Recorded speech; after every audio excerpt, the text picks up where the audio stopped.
महाराज खुशखबरी, वाघिणीने एका वाघाला जन्म दिला आहे, महाराणीने एका मुलाला जन्म दिला आहे. इतर खुशखबरी आहे. नंतर महाराणा प्रताप शिकत मोठे झाले. नंतर त्याचा सेनापती त्यांच्याकडे येतो आणि मुघलांविषयी सांगतो. महाराज, एक दुःख खबरी आहे. मुघलांनी आपल्यावर पराक्रम करण्याचा प्रयत्न केला, पण तुम्ही त्यांना हरवलं, तरी ते परत प्रयत्न करत आहे. तर मी काय करू? आम्ही राजपूत आहे, आम्ही असाच डोकं टेकणार नाही. नंतर सेनापती मुघलांकडे जातो आणि त्या अकबराला सांगतो, महाराज अकबर ते डोकं टेकवायला तयार नाही. तर आम्ही त्यांना मारून टाकणार. तुम्हाला जितकं सोपं वाटतंय तितकं सोपं नाही. ते खूप पराक्रमी आहेत. त्यांच्याकडे धैर्य, स्वाभिमान आणि त्यागाचं गुण आहे. मग युद्धाची तयारी करा. नंतर सेनापती आपल्या राजाकडे पण जातो. महाराज, ते आपल्यावर पराक्रम करण्याचा प्रयत्न करायचे. आम्ही पण करणार. नंतर पराक्रम होतो. ए महाराणा प्रताप, ये तुझ्या जागी दम आहे तर ये आणि माझ्याशी युद्ध कर. येतो मी.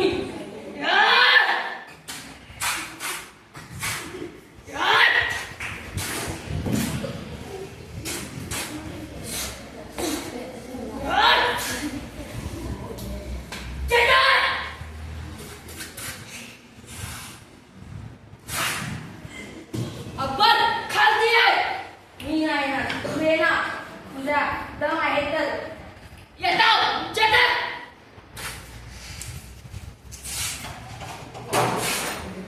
नंतर ते चेतकाशी त्याच्या हत्तीवर चढतात, पण ते चढू शकले नाही. त्यांचे जे नुकलेले दात असतात त्याच्यामुळे त्यांच्या चेतकाला घाव पडतात, इजा झाली.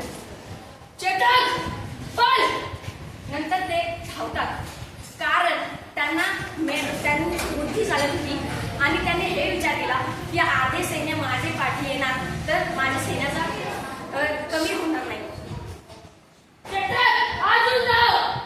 चेतकाचे पायात लागलं असतं तरी पण तो धावतच असतो आपल्या महाराजाला वाचवण्यासाठी.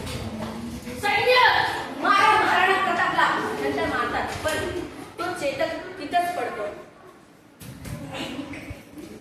चेतक उठ उठ चेतक.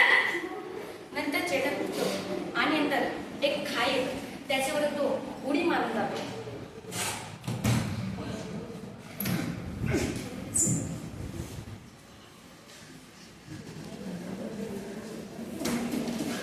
नंतर चेतक पडतो आणि नंतर चेतकाचा मृत्यू होतो.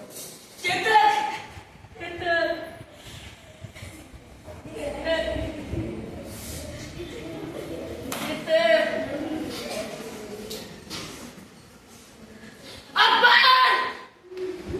सोडणार नाही.